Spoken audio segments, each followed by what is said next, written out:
15 Jahre sie alt und was für eine herzreißende Geschichte sie hat schon zu erzählen von sich, von zwei Welten.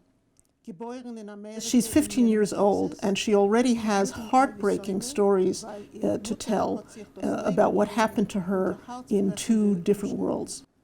Erzeugen geworden in Bialystok.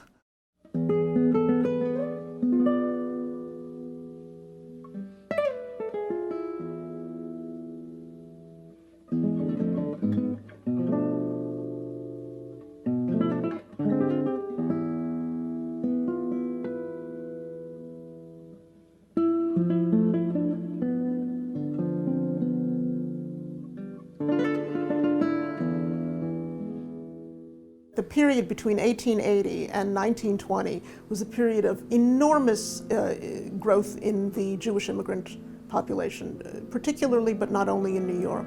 And the struggle on the Lower East Side was both certainly economic and also cultural and also political. They were from Eastern Europe in this great wave of immigration. And there's a myth in America that they came from Städtler, from small towns, as religious men and women who came to escape the pogroms and to escape poverty. It's true that they came to escape the pogroms. It's even more true that they came to escape poverty. But the move from shtetl to city in Eastern Europe had taken place before the 1880s. It's not that they came from these little places out of the way where there were coherent communities and everybody, sang tradition. Many of them were or became left-leaning because of unionization. They worked, that is, they labored. They were in the factories, they were house painters, they worked hard. The traditional story is that they began with a pack on their backs, and then they moved up to a push cart, and then they moved into a mom and pop store, and then they became great, factory owners or whatever. Not quite the story that everyone had, by far, but some were skilled in Europe. Many acquired their skills, tailoring, machine operating, which meant sweatshop.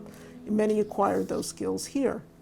And the push for many of them, men and women, was for education, and a big push for learning English.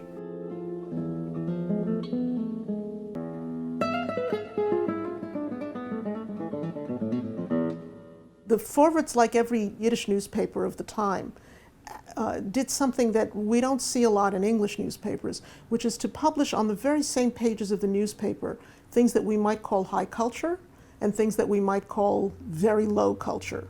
This guy was found in bed with his neighbor's wife and there was a whole fight about it, and news about what was happening in Eastern Europe, pogroms, wars, revolutions. And Kahn somehow managed to capture both of these very different kinds of things on the pages of a Bintel Brief.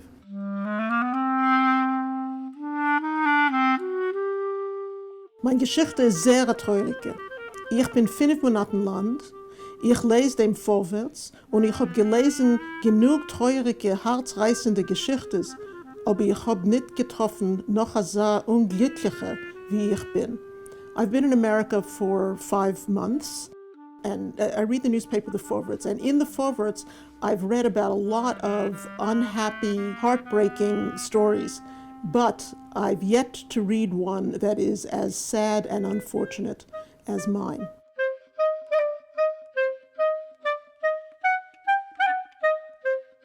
The Bintel Brief was either the first or certainly one of the first of what we've come to know as advice columns. And it was a way of establishing, I think, a community of readers that was lacking as people came to the United States and they tried to recreate that community.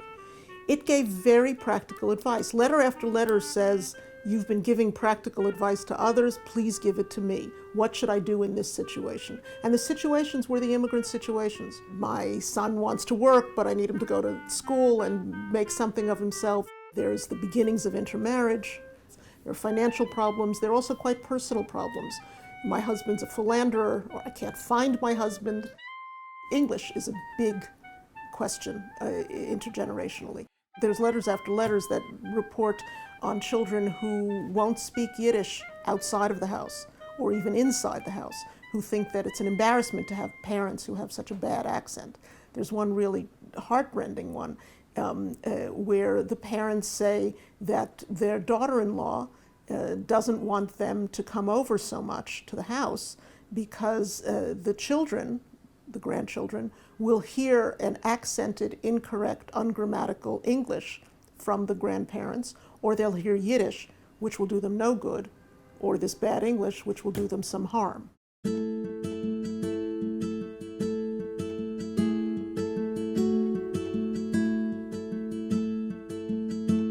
The Forwards at this point was the most important Yiddish newspaper in the world, of which there were scores and scores of such newspapers. And it also had the distinction of being the most widespread non-English language newspaper in the United States. The Forwards, of course, came out in New York. At its heyday in the 20s, it had a circulation of about 275,000 subscriptions, which means that it had many more readers. That is, people read them to their families, to their neighbors, they handed them off to one another. So its influence was really tremendous, both in the United States, and there were periods before the Second World War when Yiddish literature was really an international affair. That is, there were centers in New York, in Warsaw, in Moscow, in Berlin, and people who were living elsewhere also published in the Forwards, and people who were living elsewhere also read what was in the Forwards. But it wasn't only women who wrote to the Forwards. Men had the same kind of domestic problems that women did. Women's position was different than men's, but the desires were not all determined by gender. And all of these, and politics, you know, I'm a social democrat, my husband's a communist, what do I do now? All of these were questions that were asked of the Forward.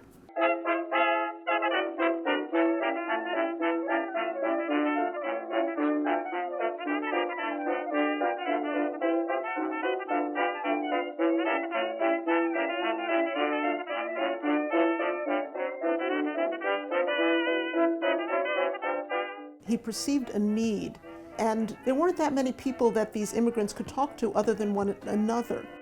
He was publishing the most important writers in Yiddish.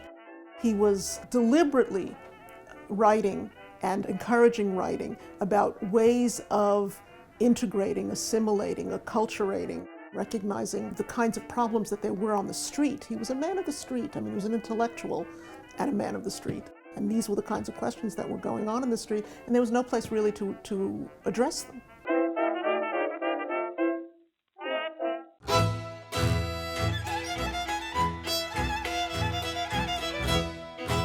He was absolutely committed from a very early stage to the integration of these Eastern European Jewish immigrants into the United States. They suffered under a number of disadvantages, the Eastern European Jewish immigrants. One was that they were considered riffraff by the American larger public. This is also the period of nativism, right, where natives were not so happy to see this population come in. They were poor for the most part, not all, but for the most part. They tended to congregate in their own neighborhoods. Those neighborhoods quickly became overrun. They required social welfare activities. They were also looked down upon by earlier Jewish immigrants, by the German Jewish immigrants who had come and who thought that their own position in America, which they had taken some pains to create, was now being brought down by these huddled masses yearning to breathe free, to not coin a phrase. I'm remembering one letter. My brother has children and grandchildren in Europe. They're wandering around homeless. I want to bring them. My wife and my children say, we can't afford to feed another 6 mouths. How can we take responsibility for all of these people? What are we going to do? And the response from the editor is, look at where you are. You came as an immigrant with nothing. You said, the letter says that. You've worked your way up into a position of security.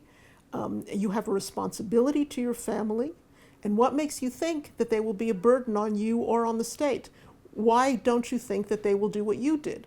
which is to come, to need some help at the beginning, that's certainly true, and then to work their way up to become valuable citizens of the country and valuable family members.